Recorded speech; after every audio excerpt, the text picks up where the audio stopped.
No Rest for the Weekend's coverage of the Tribeca Film Festival is sponsored by Blackmagic Design, the world's highest quality products for the feature film, post and broadcast industries. Blackmagicdesign.com, and by the Tonkawa Film Festival, celebrating short films from around the world. tonkawafilmfestival.com. Hello again, it's Jason Godbey from No Rest for the Weekend. Joining me now via Zoom are the directors and producers of the new documentary, I Was Born This Way, Daniel Junge, Sam Pollard, Wellington Love, and Jed Allen. Welcome, guys. Thank you for having us. Thank you. Thank you. I'm very happy to be here and have you guys as part of our Tribeca coverage. Sam, we interviewed you on the red carpet for the league at Tribeca. So you're a two-time returning champion here. First of all, I got to ask you guys, what is it like to have your film here? What does it mean for you, and what does it mean for the movie? Well, I'll just jump in. As a New Yorker, I love this city. And to be in this festival always is a real blast for me. I mean, I was at the original festival, so was Daniel, and to see how it has grown over the years is amazing. To watch the films every year. I try to see a couple of films every year, and I'm very appreciative to have a film that I'm involved in the festival. So, it's a great festival to be at. I might add to that my first film, like so many filmmakers, we applied to the Sundance Film Festival, which was then as big as it is now. And when we didn't get in, instead we got into this brand new film festival called the Tribeca Film Festival that was getting touted to help revitalize lower downtown after the towers. And so we did so almost not knowing anything about this festival. And it was just wonderful. I brought my first film here, ended up winning the grand jury prize, which was amazing. And having De Niro give us the award. And it was just a magical moment. And of course, the festival's become such a big deal since then. So it's really wonderful to have this film here 24 years later. I was not aware of Carl Bean. I wasn't really aware of the song. I was a little too young at the time when it came out. How did this movie come to be? Like, why now for this picture? I'll let one of these guys address the why now, but it originated because I was researching a series on protest music, essentially, the intersection of social action and music. And one episode was going to be on sex, and the anchor story to that episode was, of course, Lady Gaga's, that's the anthem I know. That's the LGBTQ anthem of my era. And in researching that, I found this other story of this original I Was Born This Way that she was paying homage to with that song, and found out that the singer of that had dropped out of Motown to start a church and was an activist and an AIDS activist. And I thought, that's a great story for the series. The series never happened. So that story just stuck in my craw. And then I realized I was living in LA and working with Jed, one of the producers here, and realized that Carl literally lived like 3 miles from my house, and that his church was like literally 2 miles from Jed's office.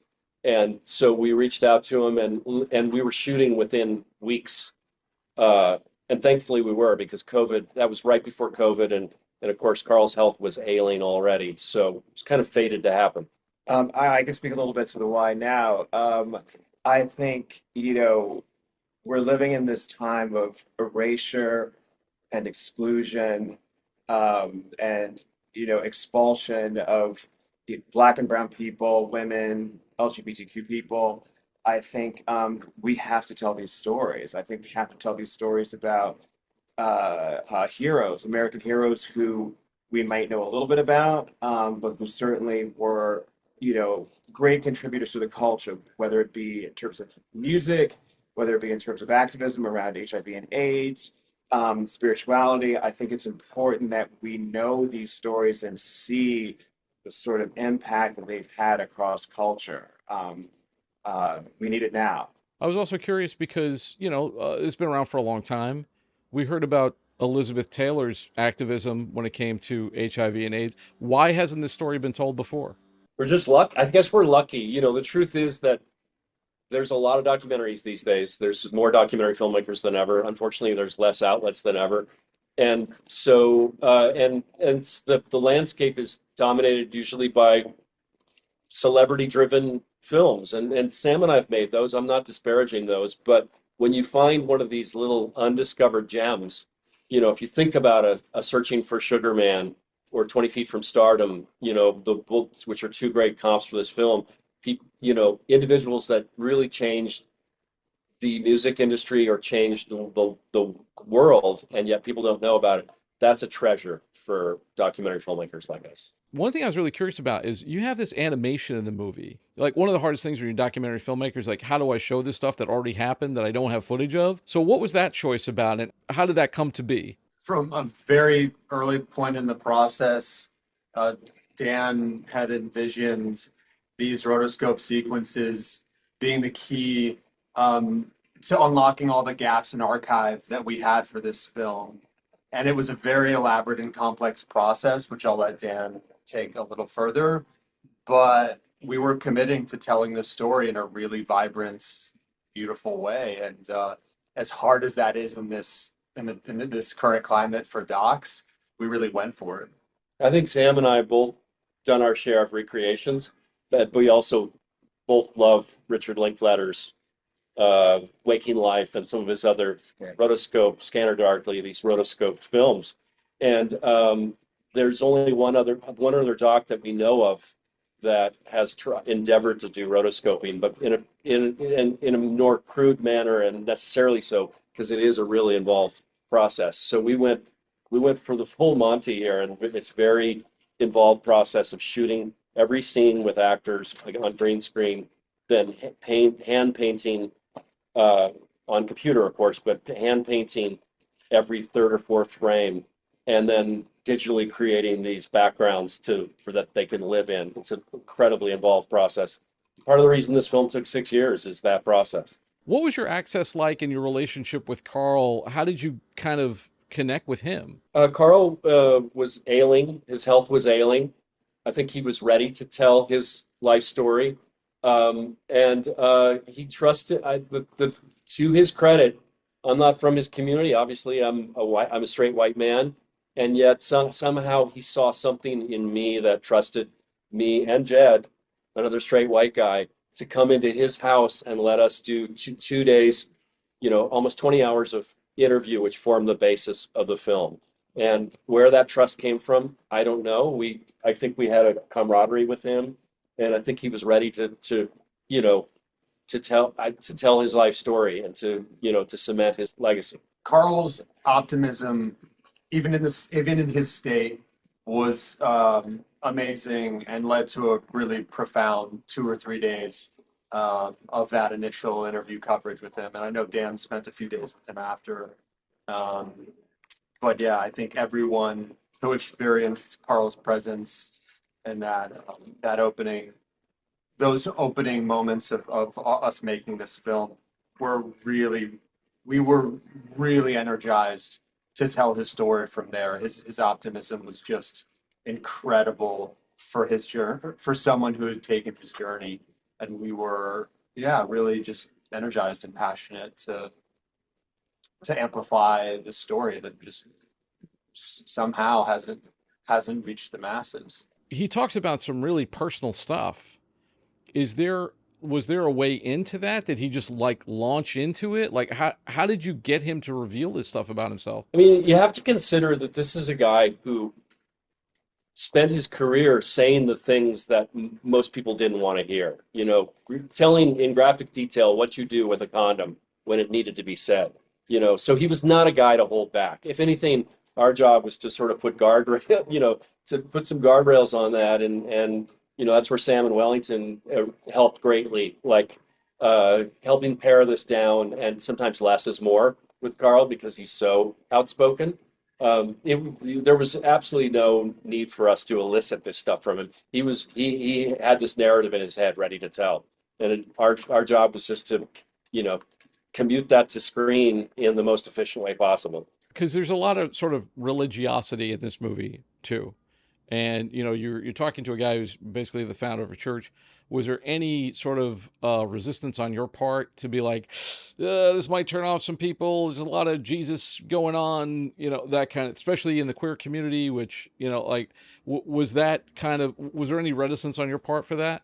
It was none on my part. I mean, I wouldn't use the term religiosity. I would use the term spirituality. I think there's a level of spirituality that really goes through the whole film with Carl that makes it so special and unique. And you can see that even when he had the obstacles, there was inside this young boy, this teenager, this young man, a level of sort of optimism and sense of spirituality that obviously meant that he was on the right path to become who he became, the Archbishop, you know. And I think that's what you feel throughout this whole journey from Carl Bean. Yeah, I mean, if I can just add a little bit to that, I think that one of the things Carl did, I mean, obviously from very early on, he was very open and honest. He was who he was, and I think at a certain point, and maybe the catalyst was when the incident with his adopted father when he had to sort of speak truth to power, essentially, and that became the thing that was really important. So he helped break some of the boundaries or challenge the taboos about black people, black gay people, the church's relationship to homosexuality. He just sort of said, hey, no, you are worthy, you might be gay, but I have a place for you. God loves you. So I think that was a really important thing that he did. It was healing, for a lot of people.